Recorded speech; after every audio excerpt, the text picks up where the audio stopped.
Hagai guyya saddeeti wiixata barrikum lamaaf diddamilama Oromiyaa Miidiyaa Neetwoork roduutiin tagalgal kanaatiin walitti dachaanee jirra hangafoota isaanii keessaa sababa ongee baran beelladooti miiliyoon 3.5 caalan dhumuuf miiliyoon 25 immoo bala dhumachuu jal jiraachuu dhaabbat mootummoota gamtoomanii jaarmiyaan qarqaarsa namooma yuunoochaan balbaloomsu Oromiyaa kibba Gujii baana girjaa gandi tokko ofirra namooti 9 sababa beela obba'u mootummaa jala barcuma yookaan kursi qabu fadontaane mootummaa ta'uuf qabsaa jiraachuu kaafaa'uun karaa qondaalisa gulaanuu mataddimu daballi miinda atattaman taasifamuuf taanaan barsiisoti manneen barnoota olaanoo Itoophiyaa jechuun yuunivarsiitii barsiisan finciluuf qophii jiraachuu beeksisuuf ministeerri aaja ala Ameerikaa Antooniyoo Bilinkan daawwanna Afrikaa guyyoota 5 karoorfateen Afrikaa kibbaatti malu fazanteemna.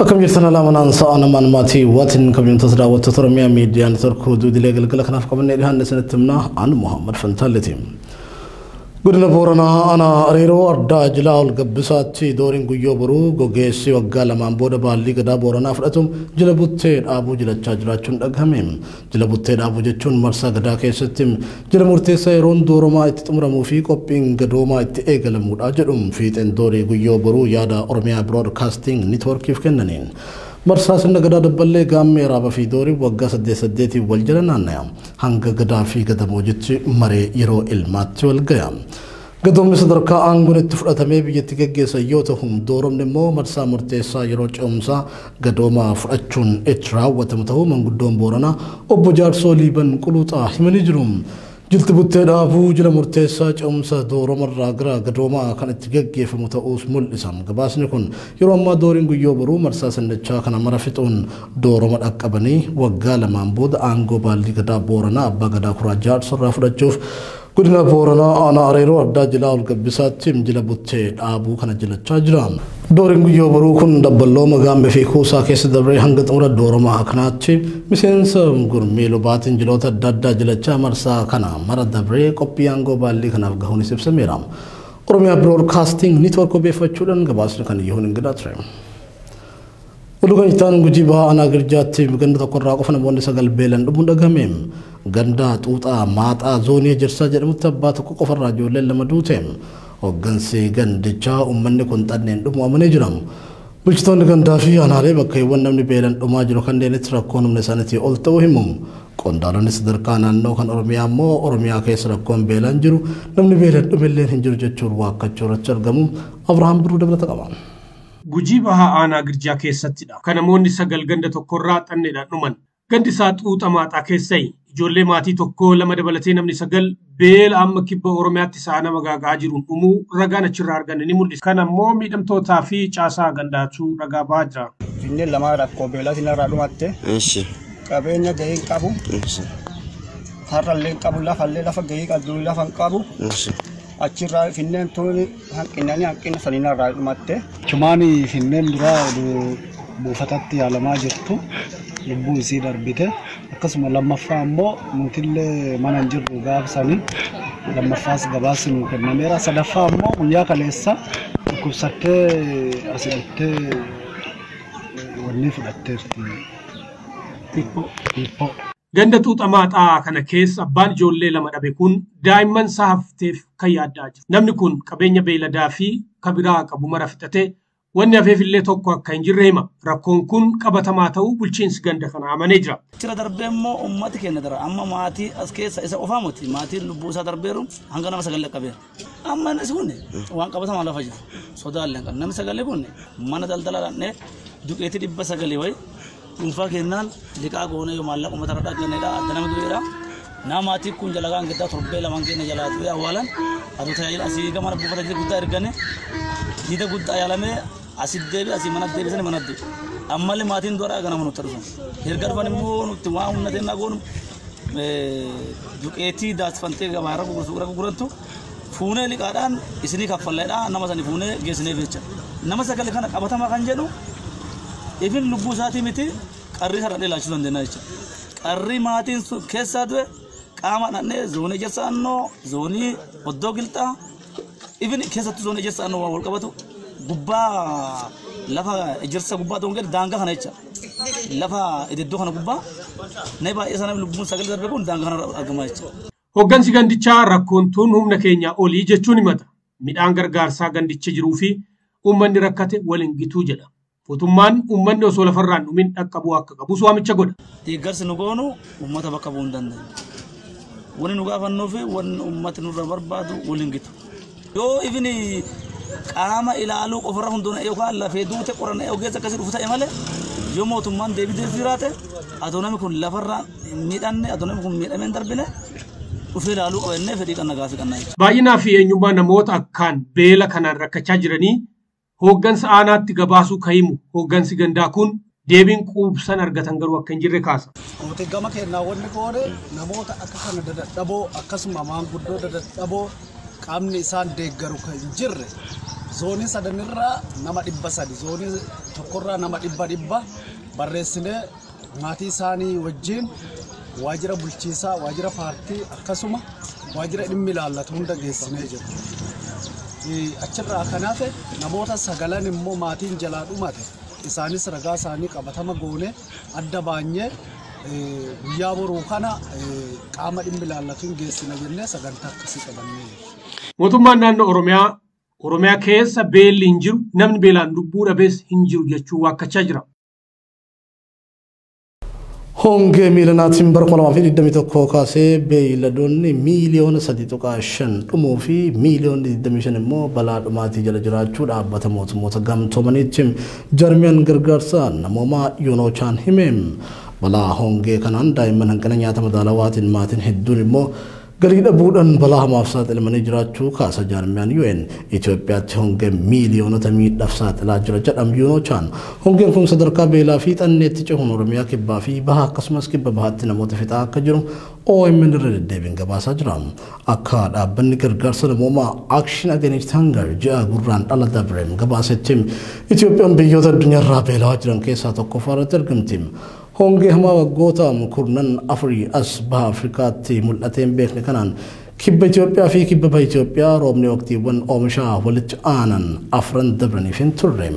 Waqtii oomishaa shanaffaas roobni dhabamuu akka danda'u tilmaamamee jira. Gagamni dhufuun malu kan kanarraa hammaachuu danda'u akka ta'elleetu raagame.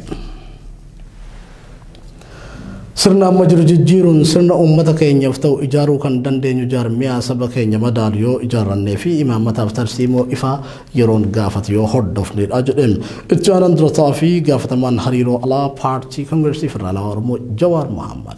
Jawaar barii hawaasa Oromoo biyya Kanaadaa Kalgaarii jiraatan waliin taasise irratti Koongireesiin Federaalawaa Oromoo mootummaa jalatti kursii qabuuf osoo hin taane mootummaa ta'uuf kan qabsaa'u ta'uu eeruun kun akka dhugoomuuf garuu hawwiin osoo hin taane qabatamaan hojiitti jirra jedhe. Kaafaawwan dantaa Oromoo fi dantaa Itoophiyaa kan gaanfa Afrikaa fi addunyaa wal simsiisanii deemuun ni danda'ama jedhee amana kan jedhu qondaaltonni aanaan paartii KFO kun akka ta'uuf garuu Itoophiyaa haaraa bu'uura sirna federaalizimii dhugaa irratti ijaaramte hundeessuu irratti xiyyeeffannoon hojjechaa jiraachuu ibseem. Rakkoo biyyattiitis ta'ee rakkoo Oromoo gidduu jiru furuuf والإيبو سنتانم لولا أبو في مريت جهود برباج كان جد جوار مرير ركو جرفرون بيجتي جرا أرارا نجافي ديمقراطية تجسسون مرتسا تهو ردي من وجه سيرام قطو كفاس كنا يهون قدر رada كينيا Imalli galatoomaa hoogganoota paartii Koongireesii Federaalawaa Oromoo biyya Jarman magaalaa Firaankfurtitti eegalame magaalota Awurooppaa fi Ameerikaa hedduu waliin gahuun gara Kaanaadaatti erga cehee bubbuleera. Tibbana hawaasni Oromoo biyya Kaanaadaa magaalota garaagaraatti argamu itti aanaa durataa fi gaafatamaa hariiroo alaa paartii Koongireesii Federaalawaa Oromoo kan ta'e Jawaar Mohammadiif simannaa ho'aa taasisuun dhimmoota garaagaraa irrattis waliin mari'ataa turaniiru. Simannaa fi mariin kun kaleessas Kaalgaariitti cifuun keessumaa dhimmoota qabsoo Oromoo laallatanii fi adeemsota gara fuula duraa irratti marii bal'aan taasifamaa tureera. Gaaffileen adeemsa siyaasaa paartii Koongiresii Federaalawaa Oromoo fi ejjennoo Jawaariin wal qabatanis hirmaattota irraa dhiyaachuun Jawaar deebiitti kenneera. Maan jedhe obbo Baqqalaa Garbaa mootummaa kana nuti kafaa'oon empaayera daaraa ta'e kan mootummaa daaraa taate kan isaan sanni suphuuf isaan san kursi jala qabuu fi kafaa'oon hin jaaramnee jedhe. Uummatta immoo maal hojjechaa jirtu mootummaa biroo jaaruu hin barbaannu mootummaa kana suphineetuma isaanuma kan wajjiteenna demokiraasii wajjii haasofnaan hojjechaa jirtu obbo Jawaar kenna dubbiintu waliin faalleessitu. Sirni amma Itoophiyaatti aangoo irra jiru sirna Oromoon ijaarrate miti. Sirna uummatichaaf bu'aa buuse osoo hin taane sirna miidhaa caaluuf uummaticha saaxiladhaa yaanni jedhu hoogganoota paartii Koongiresii Federaalawaa Oromoo imala galatoomaa kanarratti hirmaataa jiran irraa irra deddeebiin dhagahamaa tureera. Koongiresiin Federaalawaa Oromoo sirna rakkoo fi gidiraa uummata Oromoo irratti hammeesse kana jalatti barcuma qabuuf osoo hin taane mootummaa ta'ee sirna uummata Oromoo fi sabaaf sablammoota biyyattiif tolu ijaaruuf qabsaa'aa jedhe Jawaar ejjennoo paartii isaatii hirmaattotaaf irra deebiin wayita ibsu. Gaafa mootummaa jalatti kursii qabuutti hin jiru kursii qabuus hin barbaadu mootummaa ta'uu barbaada. Mootummaa jalatti dhugaadhaan kan gaafa makametti kursii jala qabutu. Raddaatii ta'uu ture hanga gaafa makame lakki jara kana kursii irraa kaasee bakka isaanii taa'uu qaba jeetii pooletikal paartii seenee Kana gochuun kan danda'amu ammoo adeemsa baratameen osoo hin taane adeemsa shaakaluu qabnutu jira kan jedhu Jawaar jaarmiyaa jabaa uummata keenya madaaluu ijaaruu yoo dandeenye imaammata ifaa fi tarsiimoo yeroon gaafatuun yooma sakamne dhugoomsuuf dandeenyaa jedha. Koongiresiin Federaalawaa Oromoo galma kana dhugoomsuuf hawwiin osoo hin taane qabatamaan hojiitti jiraachuu ibsuun ofiifis gara jaarmiyaatti makamuuf kan murteesse bu'uuruma kanaan ta'uu hubachiise. Sirna amma jiru tooftaa kaleessaatiin mo'achuu hin dandeenye.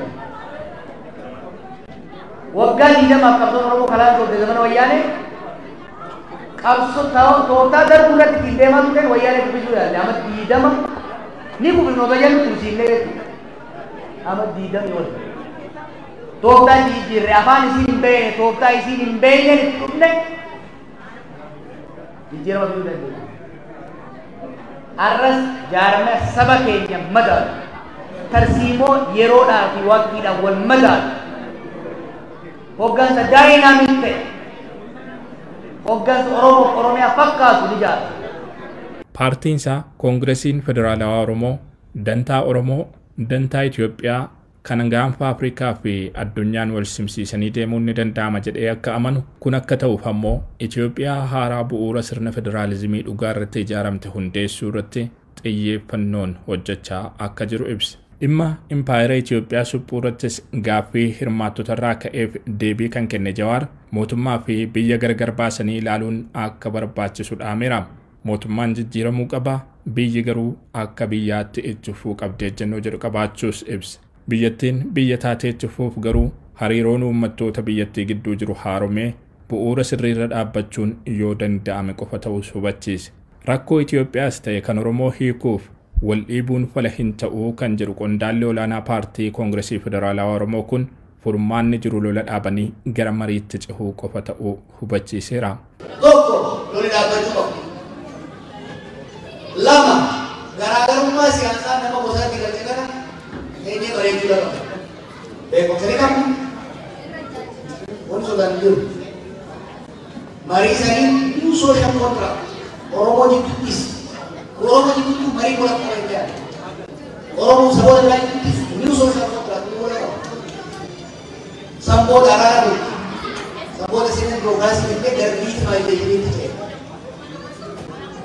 This is the viable way to say Imala galatoomaan wal qabatee waltajjiiwwan marii hawaasaa mararratti gaaffii ta'ee dhiyaataa kan ture waa'ee gara biyyaatti deebi'uu hooggantoota paartii Koongiresii Federaalawaa Oromoo ilaalchisuun deebii kenneenis hooggansi Oromoo lundhummaa dhaloota dhaalchisuun akka hin barbaachifne hubachiisuun akka kaafa'ootti uummata keenya keessa teenyee aarsaa barbaachisu kaffalaa qabsoo geggeessinu itti fufuuf ejjennoo hin raafamne qabnaa jedhe. Imalli galatoomaa gara ardii Awurooppaa fi kaaba Ameerikaatti taasifame kun waltajjii Kaalgaarii kanaan xumuramuus odeeffanneerra. Itoophiyaatti barsiisonni dhaabbilee barnoota olaanoo yuunivarsiitiiwwan garaagaraa keessa barsiisan mootummaan daballee mindaa tattamaa hin taasisuuf taanaan finciluuf akka jiran akeekkachiisan.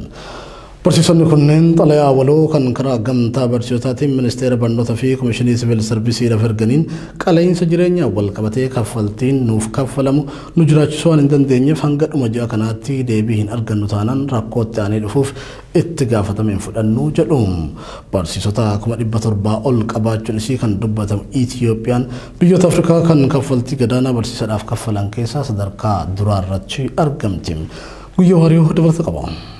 barsiisoti dhaabbilee manneen barnoota olaanoo Itoophiyaa yookaan yuunivarsiitii waan akka kahee barsiisan finciluuf akka jiran akeekkachiisan jedhe. Gabaas gaazexaan biikeessa barreessa riippoortar jedhamu dure oduu godhachuun sanbat diqqayya dabarkan maxxanseen barsiisoti yuunivarsiitii mootummaa kee jiran koomii kaasuun daandii ba'uuf oduun jetti yaadda'umte jedhe. Rakkoo qaala'insi jireenyi Itoophiyaa irra kakee barsiisoti kunneen deddeebiin mootummaan akka daballi miindaa taasisuuf gaafachaa turan. Taatus ministeera barnoota dhiqaan bira tokkollee irra furmaatiin argan jedhu. Kanaaf jijjiirami miindaa godhame gaafiin isaanii deebiin argate taanaan barsiisoti kunneen finciluuf akka jiran miidiyaaleen biyya keessa gabaasu irratti argaa. Waggoottan 30 darbanas lakkoofsi yuunivarsiitii lamirra gar 44 tol guddisuun baay'at biyyatti harka 100 keessa 35 barnootaaf karaa maddi Itoophiyaan biyyoottan kaffaltii gadaana barsiisotaaf kaffal jedhamuun amataman keessa fiixa irratti argaa. Waggaa 4 as immoo miinda barsiisota biyyoota alarra dhufanii % 40 oliin gad buusu si hordofee barsiisoti lamiilee ala hedduun hojii gad lakkisuun gar biyyi isaanii deebi'aa turan. Bara 1994 duguug sanyii hama keessummeessuun eegisuunis waan baay'een aal gaarii irratti argamuun isii ka dubbatamuuf biyyatti Pool Kaagaamee Ruwaandaan immoo torbaanum kan kee miinda barsiisota biyyattii % 88 guddistoduun jet fiixee oduu Afrikaa keessa gabaafamaa jira. The government of Rwanda recently announced a whopping 88% pay rise for primary school teachers. Agayi guyyaa gaaf sadii bar 2022 maxxalayaa waloo barreessuun dhaabbilee akka ministeera barnootaa koomishin siivil sarviisiitiif walda barsiisota Itoophiyaatti galchuun isaanii ka dubbatan barsiisoti dhaabbilee barnoota olaanoo kunneen gaafiin teen atattamaan deebiin argate taanaan finciluuf jirra qubqabaadha jechuusii gabaas miidiyaalee biyya keessa waabeeffan. Xalayaa kanaan duub gaafiin teen deebiin argate taanaan rakkoo barattootaaf maatii barattoota argeettuuf itti gaafatamin fudhan ka jedhan barsiisoti yuunivarsiitii Itoophiyaa karoor finciluu haji agayya kanaaf qabanne turdura siksuun agjii dhufuutti saniif obsu filanne jirra deebi atattama barbaani jechuu irratti argaa. Gaafii isaanii kanaaf duub sababi guddayyaa miindaan barsiisota sadarkaa lammeessoo barsiisanii ka yuunivarsiitii caalu ka jedhe pirezidaantii walda barsiisota Itoophiyaa Dr. Yohaannis Bantii. Itoophiyaa miindaan barsiisaman barumsa sadarkaa lammeessoof digriin qarshii 12,500 fi maasteriin immoo 13,000 yommuu ta'u barsiisa yuunivarsiitii immoo qarshii 11,300 birrii Itoophiyaa 5 qofaa jira. Akka waldaan barsiisota Itoophiyaa kun jedhu barsiisota 700 biyyatti kee jiran keessa 40 barsiisota yuunivarsiitii yoo ta'an mootummaan biltsiginnaa gaaffii isaanii kan deebisuuf humna waan hin qabneef mufiin isaanii kun fincila jijjiirame jennaan seektar barnoota keessa rakkoo jajjabduu uumuu dandeettii jedhan.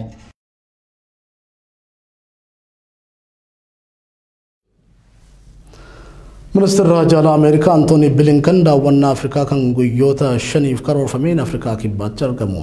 Baatii dabre keessa ministeera dhimma alaa Raashiyaa Sergey Lavrov Itoophiyaa dabalatee biyyoota Afrikaa 4 daawwachuu isaanii hordofeem. Ameerikaan tattaaffii dhiibbaa Raashiyaan Afrikaatti uumuuf taasistu qolachuuf daawwii kanatti keeyyatte. Kaleessa hagayya torbarraa jalqabee Afrikaa kibbaatti imaluun isaa kan dubbatamu Bilinkan imala isaa kanaan Riippaabilika Dimokiraatawaa Koongoo fi Ruwaandaa ni daawwatu jedhamee eegama.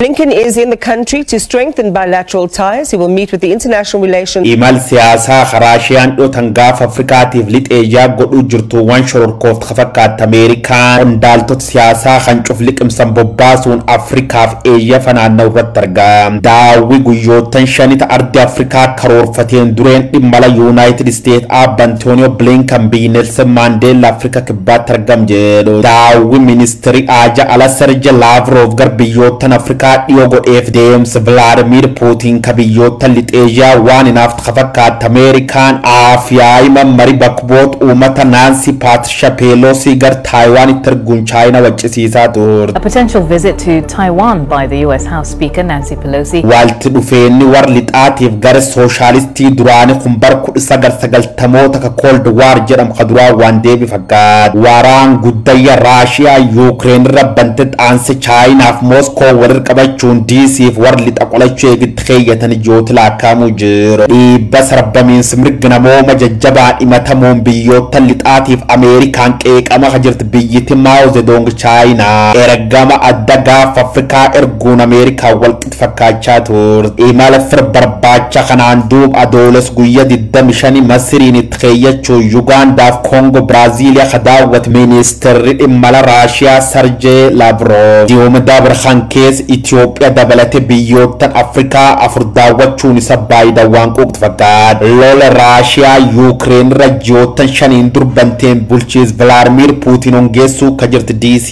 Gaagam diinagdee addunyaatiif qaala'u gati midhaan nyaata ka biyyoottan ba Afrikaa shoror keessa jiruuf itti gaafatamaa Moskoo jedhe. An dhimma qaala'insi gati midhaan nyaataatiif rakkoo addunyaa tan keessa harkin qabu waan Ameerikaan odeessuu jirtin caqasina jechuuf Sergey Lavrovaan Afrika daawwate. Daawwi isa jalqaba tanaan duub Cape Town daawwachuun isa ka dubbatan Blinken biyyi bafaanaa fa bu'uuraalee misooma kanneen akka barnoota fayyaa naannoof diinagdee farra qarqaaruuf cheek doolar dhuga tarsaasuuf akka noolle tilmaamama. And Cooperation Minister Naledi Pandor for a strategic dialogue where economic ties and other critical areas. DRC yookaan Democratic Republic Congo of Rwanda keessatti immoo ajandaaleen isa ka jalqaba nageenyaaf kabaja dhiibbaa mirga namoomaatii jedhu. Wal dhibde biyyuddu galees mudhi lafa Congo hadheet haro gudditti yookaan Great Lakes keessa deemuu jirtuuf immoo bulchiisi Paul Kagame waraan bobbaasa dhaabu qaffatti muufii jedhu. Hammaleellee qaala'insi gati midhaan nyaataa jijjiiram haal qilleensaatiif dhiibba COVID-19 Afrika irraan gafa ilaal dhufuun isa ka dubbatan qondaalii United States kun biyyi Vladimir Putin Raashiyaa dadhabsiisuuf Afrikaa dirre balloonii godhachuu jiru jedhu.